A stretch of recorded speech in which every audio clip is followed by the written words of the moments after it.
Alors, Assassine, on va passer à ta rubrique, la rubrique e-administration. J'y arrive juste après le jingle.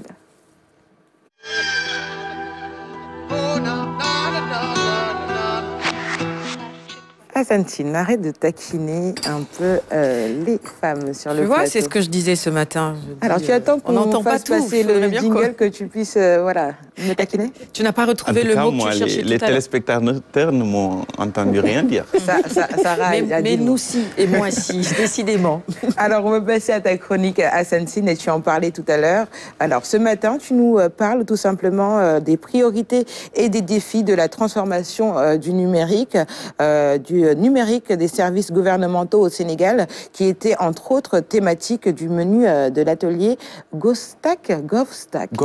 C'est un mot anglais-allemand? Anglais-allemand. Je pense que c'est anglais. C'est anglais. Très bien, qui veut dire Ali Badraka n'est pas là. Je n'ai pas retenu. Mais on a Madame Kairé qui est là. Exact. GovStack, comment on pourrait traduire stack? Pour une fois, je resterai sur le domaine. Très bien. Alors, je n'ai pas eu la curiosité de traduire le mot, de demander ce que ça signifiait. Mais en tout cas, je sais que le gov, c'est government. Donc, il s'agit là de mettre en place une plateforme qui permet en tout cas de faciliter la dématérialisation des procédures administratives et de digitaliser de manière générale les services publics. L'atelier s'est tenu, comme tu l'as si bien rappelé, la semaine dernière, en présence en tout cas du ministère en charge de l'économie numérique, mais aussi de Sénégal numérique, et avec la coopération allemande. Je vous propose d'écouter les principaux acteurs de cette rencontre. Nous pourrons nouer un partenariat sincère avec ceux-là qui ont mis en place GovStack et vraiment essayer d'implémenter la solution au niveau du Sénégal, ce qui va accélérer le processus de digitalisation de l'administration. Et à ce niveau-là, beaucoup d'efforts ont été faits en matière d'infrastructures numériques, donc des data centers, de la fibre optique partout sur le territoire national, mais également des services de proximité disponibles pour les populations à travers les espaces Sénégal Service. Aujourd'hui, la digitalisation, donc l'industrialisation de cette digitalisation est aujourd'hui à notre portée.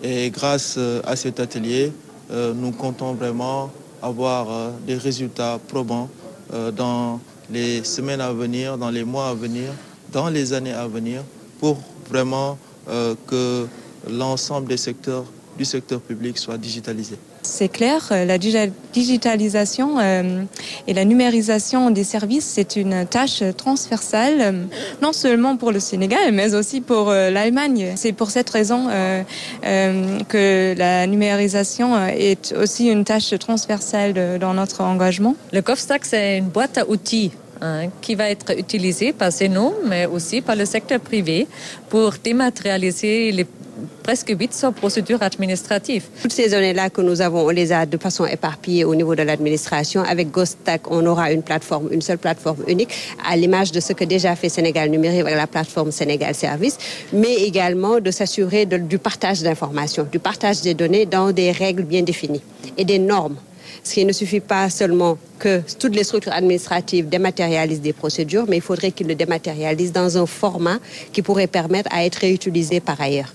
Donc c'est pourquoi cette plateforme-là, si elle est utilisée, parce que c'est l'objectif de cet atelier aujourd'hui, de voir dans quelle mesure cette plateforme-là, le GovStack, pourrait aider le Sénégal à mieux industrialiser, mieux accélérer la digitalisation pour un partage des données pour les citoyens. Parce que ce que nous faisons là, c'est pour les citoyens, pour que les citoyens puissent accéder plus rapidement aux services de l'État à travers le numérique. Alors, on l'a entendu un peu dans ton extrait, GovStack, finalement, c'est une boîte à outils.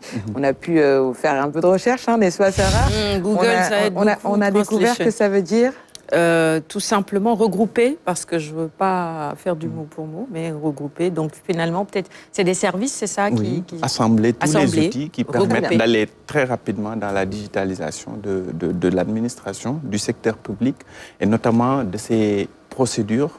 Il y en a 800, je l'ai rappelé très souvent ici, 800 procédures administratives qui sont appelées à être dématérialisées, c'est-à-dire que les gens doivent pouvoir faire ces démarches sans bouger de chez eux, grâce à l'outil informatique. Et donc, c'est ça l'enjeu. Maintenant, comment faire ça de manière rapide et également avec autant de procédures? C'est ça l'enjeu et le défi que l'État du Sénégal, à travers le ministère en charge du numérique et Sénégal numérique, doit relever ce défi. Très bien. Donc, à travers la plateforme GovStack. Super. Alors, Madame Docteur, je vais vous appeler Docteur Aminata Sarr. Alors, ce sujet vous intéresse et vous interpelle forcément? Absolument, tout à fait. Et c'est amplement dans le thème de ce qui m'amène sur ce plateau, entre autres, parce que, comme l'a dit Sarah tantôt, on est dans les 10 ans de l'Université numérique Cheikh Hamidou Kane. Et dans le cadre de ces 10 ans, on a célébré, dans la célébration, on a plusieurs activités, notamment les activités scientifiques. Et dans le cadre de ces activités scientifiques, on a fait déjà 2 activités, Africa Digital Edu, pour promouvoir l'éducation par le digital, notamment à travers l'enseignement supérieur. Nous avons eu un colloque sur la sociologie. Et là, jeudi et vendredi, donc les 9 et 10 novembre, nous allons faire un forum sur l'accès au droit par le legal design.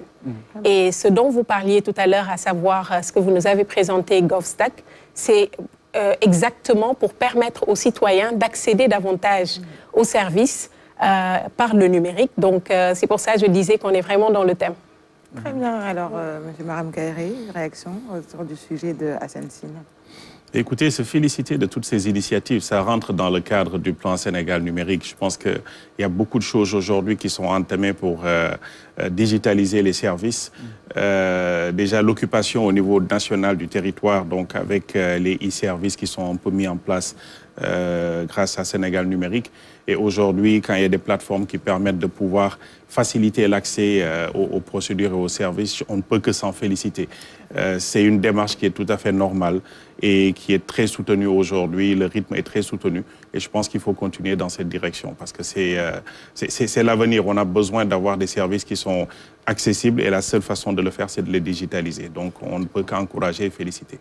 Exactement. Et donc, pour finir, il s'agit finalement de digitaliser le processus, justement, d'industrialiser plutôt le processus de digitalisation du Sénégal. Exactement, c'est ça. Et c'est pour cela que lors de cette rencontre, on a enregistré la participation de pratiquement tous les ministères qui sont représentés par le responsable informatique, le secrétaire général, tout ça pour que chaque département puisse identifier en tout cas les procédures dans lesquelles cette plateforme pourrait aider donc à faciliter le travail.